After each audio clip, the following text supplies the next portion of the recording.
ನಾನೇನ್ ಮಾಡ್ತೀನಿ ಅಂತ ಗ್ಯಾಸ್ ಬಿಟ್ಕೊಂಡು ಗ್ಯಾಸ್ ಒಲಿ ರಿಪೇರಿ ಮಾಡೋರು ಬಂದಾರ್ರಿ.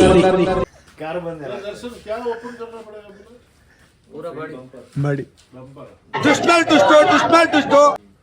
बम्पर बस बम्पर ओपन करने को ಗಾಡಿ ಹೆಂಗ್ ಹಾಕ್ಬೇಕು ಹಂಗೆ ಹಾಕ್ಬಿಡ ಅವರೇ ಮಾಡ್ತಾರೆ. ಈ ಏರಿಯಾ ಇಷ್ಟೊತ್ತಿಗೆಲ್ಲ ಸಿಕ್ಕಾಪಟ್ಟೆ ಖರಾಬು. ನಕ್ರ ಏನಾರ ಮಾಡಿದ್ರೆ ಕೆಳಗೆ ಸೀಲ್ ಮಾಡ್ಬಿಡ್ತಾರೆ. ಹುಷಾರ್. ಅವನಿಗೆ ರೆಡಿ ಮಾಡು ಅಂತ ಹೇಳು. ಬಂಪರ್ ಬಿಚ್ತಾರೋ ಇನ್ನೊಂದು ಎಲ್ಲ ಪಾರ್ಟ್ಸ್ ಎಲ್ಲ ಬಿಚ್ಚಿಸ್ಕೊಂಡು ಆಗಿರೋದೊಂದು ಆಡಿದೊಂದು ಗೋಲ್ಡ್ ಟಕಕ್ಕೆ ವೈಟ್ ಪಡ್ತಾರೆ. ಅಲ್ಲ ಏನ್ ನೋಡ್ರ ಜಾಕ್ ಪಾಕ್ ಎತ್ತಿ ಮಾಡ್ತಾರ ಅವ್ರು. ಹೊಸ ಸಾಮಾನೆಲ್ಲ ಕಳಿಸ್ಕೊಂಡು ಹಳೆ ಸಾಮಾನು ಪೋಣಿಸ್ಬಿಟ್ಟು 10,000 ರೂಪಾಯಿ ಬಿಲ್ ರೆಡಿ ಮಾಡ್ಬಿಡಿ. ಅಲ್ಕಾನ ಮಗ ನೋಡಿ ಹೆಂಗ ಒಳ್ಳೆ ಕಳ್ಳ ಇದ್ದಂಗೆ.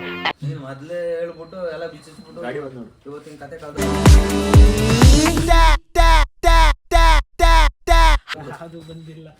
ಇವತ್ತಿನ ಕತೆ ಪೂರ ಇಲ್ಲೇ ತೆಗಿ ಅನ್ನೋದು ಪ್ಲಾನ್ ಮಾಡಿದ್ಯಾನ ನಂಗೆ ಗೊತ್ತಾಗ